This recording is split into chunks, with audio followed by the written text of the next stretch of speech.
আসসালামু আলাইকুম সুপ্রিয় দর্শক, আশা করি সবাই সুস্থ আছেন, ভালো আছেন। বরাবরের মতো নতুন আরেকটি ভিডিও নিয়ে হাজির হয়েছি আমি নাসরিন।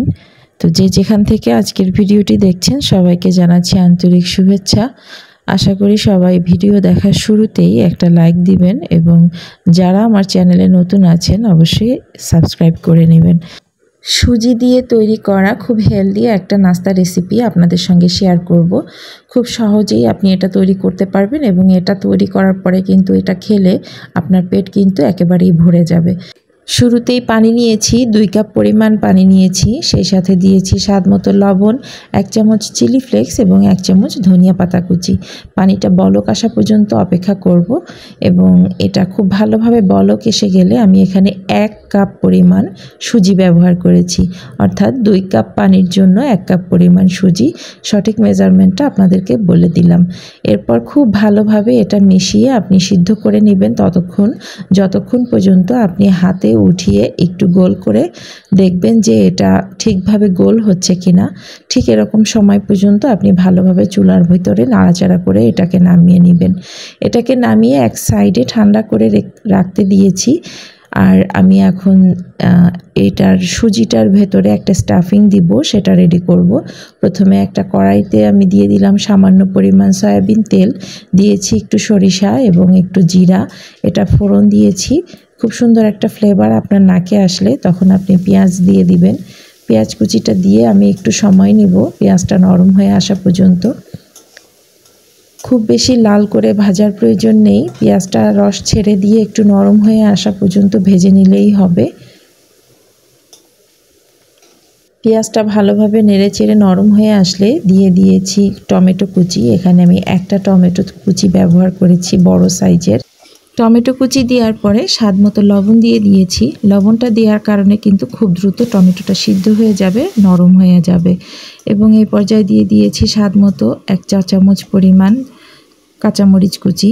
আপনি ঝালটা কম বেশ করে বাড়িয়ে দিতে পারেন, তবে বাচ্চারা যদি খায় অবশ্যই ঝালটা একটু কমিয়ে দিবেন। আর যেহেতু এটা একটা হেলদি রেসিপি, অবশ্যই বাচ্চাদেরকে আপনি খুব সহজেই খাওয়াতে পারবেন যদি একটু ঝাল কম করে তৈরি করেন। এ পর্যায়ে দিয়ে দিয়েছি 1 চামচ হলুদ গুঁড়ো, 1 চামচ লাল কাশ্মীরি রেড চিলি, এরপর দিয়েছি একটু ধনিয়া গুঁড়ো। এই মশলাগুলো একটু ভালোভাবে নেড়ে চেড়ে কাঁচা গন্ধটা দূর হয়ে যাওয়ার পরে আমি দিয়েছি আলু। সিদ্ধ করা আলু আমি খুব ভালোভাবে ম্যাশ করে নিয়েছি, অথবা আপনি গ্রেটারের সাহায্যে সিদ্ধ করা আলুটা একটু গ্রেট করে নিতে পারেন, এতে করে আলুর কোনো লাম্পস থাকবে না। আলুটা দিয়ে মশলার সাথে খুব ভালোভাবে মিশিয়ে নাড়াচাড়া করে বেশ কিছু সময় ভেজে নেবেন এবং নামানো শেষে একটু ধনিয়া পাতা দিবেন, খুব সুন্দর একটা টেস্ট এবং ফ্লেভারের জন্য। আমাদের সুজির ভেতরের স্টাফিংটাও রেডি হয়ে গেছে, একটা বাটিতে উঠিয়ে নিয়েছি এবং পরবর্তী যে প্রসেসিংটা আমাদের সেটা আমরা শুরু করে দিয়েছি। এখানে সুজিটা ঠান্ডা হয়ে গিয়েছে, হাতে একটু তেল নিয়ে আমি একটু এটা ভালোভাবে মথে নিয়েছি। চাইলে একটু পানি নিয়ে আপনি মথে নিতে পারেন এবং এটা আটার বলের মতো করে, মানে অর্থাৎ আমরা যেভাবে রুটি তৈরি করি ঠিক সেরকমভাবে একটা শেপ দিয়ে মাঝখান থেকে এভাবে একটু গোল করে এর মাঝখানে আমি এই আলুর স্টাফিংটা দিয়ে দিব। এটা দিয়ে একটা বল তৈরি করে নেব। খুব সহজ এই জিনিসটা, সবাই দেখলেই বুঝতে পারবেন এটা কিভাবে করেছি। এভাবে তৈরি করে নেব প্রতিটা বল। খুব সহজেই কিন্তু এটা তৈরি করা যায়, তারপরও আমি দ্বিতীয়বার আপনাদেরকে দেখিয়ে দিলাম। প্রতিটা বল এভাবে তৈরি করার পর আমি এটা স্টিম করব। তো আগে থেকেই কিন্তু আমি স্টিমারটা রেডি করতে রেখে দিয়েছিলাম চুলায়। স্টিমের জন্য পানি অলরেডি গরম হয়ে গেছে, তো আমি সুজির বলগুলো দিয়ে আমি ঢাকনা দিয়ে দিয়েছি এবং 5 মিনিট অপেক্ষা করেছি। 5 থেকে 6 মিনিট অপেক্ষা করলেই কিন্তু এটা কুক হয়ে যাবে। এরপরে আমি এটা আর একটা প্রসেসিং করব। এটা আপনি যদি না করতে চান স্কিপ করতে পারেন, আর চাইলে একটু করে নিতে পারেন, দেখতে সুন্দর লাগবে অথবা খেতেও কিন্তু একটু ভালো লাগে।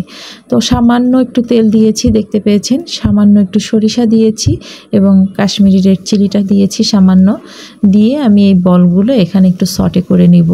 খুবই হালকা একটা মানে শ্যালো ফ্রাই এখানে হবে, আর সেই সাথে একটু ধনিয়া পাতা, এতে করে খুব সুন্দর একটা ফ্লেভার অ্যাড হবে। লাস্ট প্রসেসিংটাও কিন্তু প্রায় কমপ্লিট। দেখতে পাচ্ছেন এটা কিন্তু ধনিয়া পাতা এবং কাশ্মীরি রেড চিলির কারণে দেখতে কিন্তু বেশ আকর্ষণীয় লাগছে এবং সত্যি বলছি এটা খেতেও কিন্তু যথেষ্ট মজা ছিল। তো সার্ভিং ডিশে তুলে নিলাম। উপরে একটু ধনিয়া পাতা এবং কাঁচামরিচ কুচি দিয়ে আমি একটু গার্নিশিং করেছি।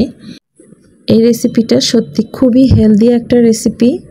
তেল মশলা খুবই কম ব্যবহার করা হয়েছে এবং এটা যদি ঝাল কম দিয়ে আপনি তৈরি করেন বাসার সবার জন্য খুবই হেলদি একটা রেসিপি হবে। বাচ্চাদেরও কিন্তু এটা খেলে পেট ভরে যাবে। যে কোনো সস অথবা সালাদের সাথে আপনি এটা পরিবেশন করতে পারবেন এবং সকালের নাস্তায়ও কিন্তু আপনি এটা তৈরি করে ফেলতে পারেন। এই যে আমি ভেতরটা একটু দেখিয়ে দিলাম আপনাদেরকে।